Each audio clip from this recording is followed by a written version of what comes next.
नमस्कार, भव्याश्री न्यूज से मैं नूपुर। इन दिनों हमारा देश आंदोलन से जूझ रहा है, जहां हमारे बच्चे जो देश के भविष्य हैं, वो हमारे देश की संपत्ति का क्षति कर रहे हैं, उसका विनाश कर रहे हैं, उसको नष्ट कर रहे हैं, उसको अग्नि के हवाले कर रहे हैं, क्योंकि उनका कुछ नहीं जाता है। छोटी सी समझ, यानी जो तैयारी कर रहे थे सेना की कि हम सेना बनेंगे, और सेना क्या होता है, सेना बचाव का काम करती है या डिस्ट्रॉय करने का काम करती है, ये उनको खबर नहीं। और जो भी सेना में जाने की तैयारी कर रहे थे, ऐसे लोग आज हमारे ट्रेन को जला रहे हैं। करोड़ों रुपए के ट्रेन जल रहे हैं, बसेस जल रहे हैं, आवागमन बाधित हो रहा है। पुलिस चौकी की जो गाड़ियां हैं उसको जला रहे हैं, पुलिस को घायल कर रहे हैं, मारपीट कर रहे हैं, दंगा फसाद पे आ गए हैं। ऐसे लोग क्या हमारे देश के रक्षक बन सकते हैं? हमारे ख्याल से शायद नहीं। नौकरी मिले ना मिले, ये शुरुआत कहां से हो गई? अग्निपथ स्कीम से। यानी कि जब अग्निपथ सेना भर्ती बोर्ड का ऐलान किया गया है कि इसमें 17.5 वर्ष से लेकर के 21 वर्ष के बच्चे भाग ले सकते हैं। यानी कि इस साल तो इसे 2 साल बढ़ा दिया गया है, क्योंकि कोरोना काल में ऐसा हुआ था कि 2 साल तक ये जो भर्ती था वो ठहर सा गया था। इसे इंक्लूड किया गया है सिर्फ इस वर्ष के लिए, कि इस वर्ष 17.5 से लेकर के 23 वर्ष तक उनकी उम्र की अवधि है। लेकिन आगे से जो भी लोग इसमें अप्लाई करेंगे, उसकी जो अवधि होगी उम्र की, वो 17.5 वर्ष से लेकर के 21 वर्ष है। ये योजना क्या है? 4 वर्षों के लिए उन्हें जल, थल और वायु में सेना में भर्ती किया जाएगा, जिसमें अफसर ग्रेड नहीं है, लेकिन अफसर के नीचे का जो भी पद होता है उस पद के लिए, क्योंकि इसमें जो भी क्वालिफिकेशन है वो 8वीं पास भी इसमें इंक्लूड है, तो समझा जा सकता है कि उनको किस पद के लिए और कहां अप्लाई करना है। अब रही बात, ये जैसे ही इस बात का ऐलान हुआ कि 4 साल के लिए इन्हें नौकरी दी जाएगी, उसी पे सारे के सारे लोग भड़क गए। और भड़के बच्चे उतने नहीं, कुछ लोग भड़क जाते हैं, कुछ लोग समझकर भड़कते हैं, कुछ लोग बेकर समझे भड़कते हैं। यानी इसको कहते हैं ताली बजा देना। यानी कि अगर 2-4 लोग ताली बजा दिए तो साथ में जो बचे हुए लोग होते हैं वो भी ताली बजा देते हैं, इस शर्म से कि हम ताली नहीं बजाएंगे तो लोग क्या कहेंगे कि हम तो इस चीजों को समझे ही नहीं। तो जरूरी है ताली बजाना, और ताली में ताली की मिलाहट होती है। ये बच्चे जो हजारों की संख्या में वहां पे आ गए और ट्रेन को जला दिया, कभी उन्होंने सोचा है क्या कि एक ट्रेन को बनाने में कितना कीमत लगा होगा, कितनी मेहनत लगी होगी, तब जाकर हमारे सफर के लिए एक गाड़ी की शुरुआत हुई, जिसपे सबके परिवार बैठते हैं, जाते हैं, दूर तलक यात्रा करते हैं। ये सेनागन की जो तैयारी कर रहे हैं, ये बच्चे भी कभी ना कभी यात्रा की होंगी इसी ट्रेन पे बैठ करके। अगर ये सपोज दैट कि ट्रेन ना होता तो लोग क्या पद यात्रा से सफर करते? जरा सोच के देखिए। हमारे देश में जो भी निर्माण होता है या जो भी हमारे देश में हमारे लिए उपलब्ध होता है, वो हम लोग इस्तेमाल करते हैं। वो भवन हो या फिर वो कोई भी वाहन हो, यानी कि आप हवाई जहाज की भी अगर बात कीजिए तो जो उड़ान है, अगर हम 2000 किलोमीटर का सफर तय करते हैं तो ये 3 घंटा में कर सकते हैं, 4 घंटा में कर सकते हैं, 2 घंटा में कर सकते हैं। जहां हमें 24 घंटा 36 घंटा लगता है, उस चीजों को कितना आसानी से हम उड़ जाते हैं और वहां पे हम पहुंच जाते हैं और अपना कार्य करके एक दिन में वापस लौट भी जाते हैं। उसका नाम है सुविधा। ये सुविधा हमें दी गई है, चूंकि आसानी से मिल गया है ऐसे बच्चों को वो सुविधा। तो वो लोग कहते हैं कि मंत्री के बेटे, अभिनेता के बेटे या उद्योगपति के बेटे सेना में नहीं जाते। हम जैसे लोग जो किसान वर्ग के आते हैं वो सेना में जाते हैं। चलिए, बात सही है कि आप किसान के वर्ग किसानगिरी भी करते हैं। आप अगर अन्न को उपजाते हैं तो हम खाते हैं, क्योंकि सोना चांदी हम खाएंगे नहीं। मानते हैं आपका दर्द यहाँ पे है और दर्द उठ गया, बोल रहा है, लेकिन दर्द को दिखाने के लिए आप भूख हड़ताल क्यों नहीं कर लिए? बेहतर था आपका भूख हड़ताल कर लेना, आवाज प्रधानमंत्री तक जरूर पहुंचता और वो आकर के एक गार्जियन बन करके आपके दुख को समेटते, आपके भाव को लेते, और हो सकता है वो आपको मनाते या फिर इसमें संशोधन करते। लेकिन आप तो एक छोटे से बच्चे होकर के बगावत पे उतर गए। आपने अनाप शनाप तो बका ही, आप अपने हथियार को भी ये समझे और आग लगा दी। बहुत आसान है। कभी अपने घर के एक किसी भी संपत्ति को तोड़ के देखिए, आप एक एलईडी को तोड़ के देखिए, आप एक अपने मोबाइल को तोड़ करके देखिए। हर इंसान के पास आज एक मोबाइल है, उसे तोड़ करके देखिए कितना दर्द होगा। कोई बच्चा अगर गिरा देता है आप ही के घर में, आप ही का बच्चा, तो एक थप्पड़ उस पर जड़ देते हैं और कहते हैं दिखाई नहीं पड़ता कितना कीमत लगा है। तो क्या देश की चीज में कीमत नहीं लगा है? ये कीमत हमारा और आपका नहीं है, ये देश हमारा नहीं है। अरे खुश नसीब है आप लोग, और हम तो बहुत खुश नसीब हैं कि हम भारत की बेटी हैं। भारत जैसे देश में पैदा लेके गर्व होना चाहिए इंसान को कि हम भारत के बच्चे हैं। अरे भारत के बच्चे हैं, सेना में अगर 4 साल की ही अगर आपको बहाली हो रही है तो जिनका मन है वो लीजिए। प्रधानमंत्री ने या देश के रक्षा मंत्री ने कहाँ कह दिया आपको कि नहीं आपको इसमें जाना ही पड़ेगा? कभी उन्होंने रिवॉल्वर नहीं दिखाया और उस नोक पे आपको घर से नहीं उठाया कि आपको सेना में आना ही पड़ेगा। अरे आपका मन है।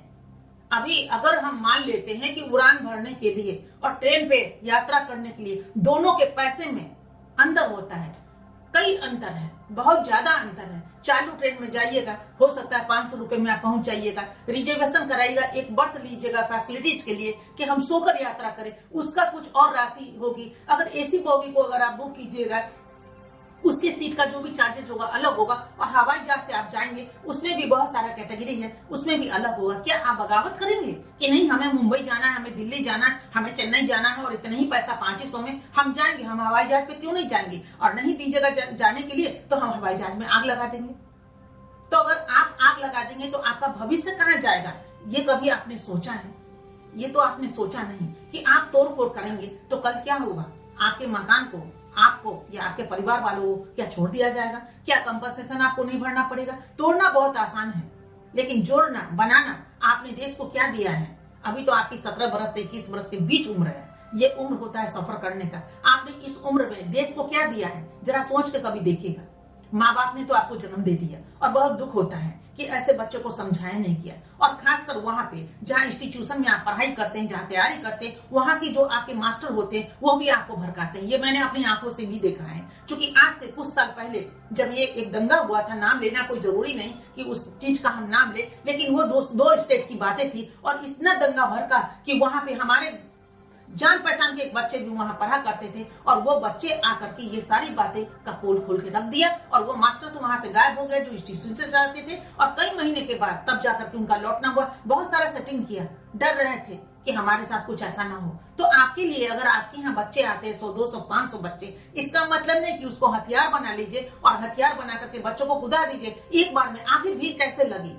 एक बार में इतने बच्चे कैसे पहुंचे वहां पे जो उन्होंने ट्रेन को जला दी? ये तो सोचने की बात है ना। तो ऐसे जो शिक्षक हैं वो क्या शिक्षा बांटते हैं और क्या अभी से उस गिरी पे उतर जाते हैं, एकदम नीचा स्तर पे आप आके खड़े हो जाते हैं। इसको कभी नहीं कहा जाएगा कि आप एक शिक्षक हो। शिक्षक का मतलब ये होता है अपने बच्चों को अपने बच्चे की तरह अच्छी शिक्षा दीजिए। अगर आप बूंद नहीं दे सकते तो गलत समुद्र क्यों देते हैं? अगर बच्चे प्यासे हैं तो उतना ही दीजिए, पीने लायक दीजिए जितना आपके पास है। उसको दंगा फसाद मत करवाइए। क्योंकि ये चीज हम जान चुके हैं कि जहां पे 100-200 बच्चे होते हैं, एक हुजूम होता है तो आप लोग पंख मारते हैं और कुछ लोग पार्टी पॉलिटिक्स में भी आ जाते हैं और रहते ही हैं किसी न किसी पार्टी से, तो एक दूसरे को बदनामी करने के लिए देश में दंगा फैलाते हैं। कभी ये सोच कर देखिए कि आगे पार्टी कोई भी हो, सरकार किसी की भी हो, इससे बिल्कुल अलग रहिए। सरकार को सरकार देश चलाने दीजिए ना। आपको तो अभी अपना भविष्य चलाना है, भविष्य तय करना है घर के लिए। घर को आपको सुंदर बनाना है। इस सुंदरता में अगर देश की संपत्ति को जलाने चले जाइएगा, डिस्ट्रॉय करने जाइएगा, पकड़े जाएंगे, जेल के अंदर चले जाएंगे, उसके बाद आपका क्या, जो आपका बायोडाटा बनेगा उसमें क्या आप ये दर्ज करेंगे कि आप इस दंगा में इतने साल आप जेल की रोटी खा के आए हैं? तो खुद को समझिए। बहकाने वाले आपको बहकाएंगे और संभालने वाले ही संभालेंगे। संभालने वाले बहुत कम होते हैं। अच्छी बात कम दिखाई देती है, बुरी बात की तरफ लोग जल्दी फिसलते हैं। तो आखिर ये योजना क्या है? पहले बैठिए और इस योजना पे तर्क कीजिए। माना 4 साल के लिए आपको ये योजना मिल गई है तो नौकरी कीजिए ना। और क्योंकि जो भी आपको पैसे मिलते हैं उस पैसे से आप एक बिजनेस तो कर सकते हैं। एक आपको वो जो भी आपको वहां पे मिल जाता है ट्रेनिंग, वो ट्रेनिंग आपको फ्री में मिल रहा है, जिसके लिए आप बलशाली बन जाइएगा। आपके पास बुद्धि आ जाएगी, जो बुद्धि आपको सरकार दे रही है। इस बुद्धि को लेने के बाद लाखों रुपए तो आपके पास मिल ही रहे हैं ना। खाने के लिए रोटी तो मिल रही है, जहां अभी बेरोजगारी में जा रहा है तोड़फोड़ करने। तो जिसका जितना क्वालिफिकेशन है और अपनी उम्र के अनुसार उस कैटेगरी में आपको आना चाहिए, ये हमारी नीति कहती है और हमारी नजरिए की सोच है। 4 साल के बाद अगर आप वहां से रिटायर करते हैं तो आपको कुछ ना कुछ तो मिलेगा, खाली हाथ नहीं रहेंगे। उस पैसों से आप कोई भी अपने चॉइस का दुकान ले सकते हैं, कोई भी बिजनेस कर सकते हैं और उस चीजों को अपने घर में रह करके कर सकते हैं। पढ़े लिखे रहेंगे, आप देश दुनिया देखेंगे तो नेचुरली है कि आपके कदम तो आगे बढ़ेंगे ही बढ़ेंगे। इससे पहले भी एक चीज आ गई थी रिटायरमेंट की चीजें, तो मैंने बहुत सारे लोगों को कहा था ये बात, जहां आपको 58 ईयर्स में आपको रिटायरमेंट की बात आ गई थी और 60-62 चल रही थी कि नहीं 60 में रिटायरमेंट होना चाहिए, सरकार को 2 साल बढ़ाना चाहिए। इसमें अगर सरकार 2 साल नहीं बढ़ाती है तो फायदा तो आपको ही है। आप जरा सोच के देखिए ना, 58 साल तक आपने सरकार को सेवा दी, उसके बाद अगर आप रिटायर करते हैं तो उस समय तो रिटायरमेंट मिलते थे ना, आपको जो पेंशन भी मिलेगी और एक मुश्त जो धनराशि आपका जमा है, अगर वो चीज आपको मिल जाता है तो उसको बैंक में रखेंगे तो उसका सूद कितना आएगा, आप जोड़िए ना। तो यहाँ पे अगर आप सुबह शाम ड्यूटी करने की बात करते हैं कि 2 साल मुझे और दे दीजिए, 2 साल जो बचेगा वो दूसरे बेरोजगार को तो मिल जाएगा ना, तो उनका भी घर चलेगा और आपके पास एक मुश्त जो पैसे आ रहे हैं उसको बैंक में रखिएगा, सूद आएगा। आप अपने परिवार के साथ क्या बुढ़ापा में 70 वर्ष के एज में आप घूमने जाएंगे, अपने सपनों को पूरा करने जाएंगे या अपनी पत्नी बच्चों के सपनों को पूरा करने जाएंगे? तो ऐसा भी सलाह मैंने उनको दिया था कि नहीं, अगर 58 है तो इसको स्वीकार कीजिए और स्वीकार करके अपनी जो भी बची हुई जिंदगी है उसे अच्छे से देखिए तो सही, दुनिया कितनी खूबसूरत है। अभी तो लोग इंडिया ही नहीं देखे हैं, दुनिया की तो बात ही छोड़ दीजिए। बहुत लोग तो 2-4 स्टेट भी नहीं घूम पाते। तो ऐसे में ऐसे सेनागन जो भी बच्चे हैं आज के 17.5 वर्ष से लेकर के 23 साल है और आगे से तो ये 17.5 से लेकर 21 साल होगा, और जो भी सरकारी योजना दी है पहले समझिए, बैठिए, नहीं अगर आपको समझ में आता है किसी बड़े के पास जाइए और जाकर के समझिए ये है क्या, और उसके बाद जोड़िए कि आपको बैठे बिठाए, यानी जो भी आप सेवा दे रहे हैं उसमें आपको जो पैसे मिल रहे हैं उससे बहुत ज्यादा पैसा है और उससे बहुत ज्यादा आप रंग लेके आएंगे और आगे बढ़ सकते हैं। ये मत कहिए कि हम किसान के बेटे हैं, हम आपकी पूजा करते हैं, हर किसान ये धरती का भगवान होता है और वो ना हो तो हम लोग भूखे ही रह जाएंगे। तो सबसे पहले तो हम आदर के साथ आपको ये सबक और सीख दे सकते हैं, आप जो भी मानिए, लेकिन कदापि उस बुरे दौर में मत गुजरिए। अगर कोई आपको बुरा सलाह देता है तो कदापि उसकी बात को नहीं मानना चाहिए। अपना भगवान ने आपके पास भी तो समझ दी है, आपके पास ब्रेन है, अपने ब्रेन का तीसरा नेत्र को खोलिए और तीसरे नेत्र से देखिए आखिर ये प्रोजेक्ट है क्या, और उस प्रोजेक्ट में दस्तक दीजिए। मन हो तो आगे बढ़िए, नहीं तो आप किसान है तो किसान होना क्या बुरा है, किसान होना तो सबसे बेहतर है।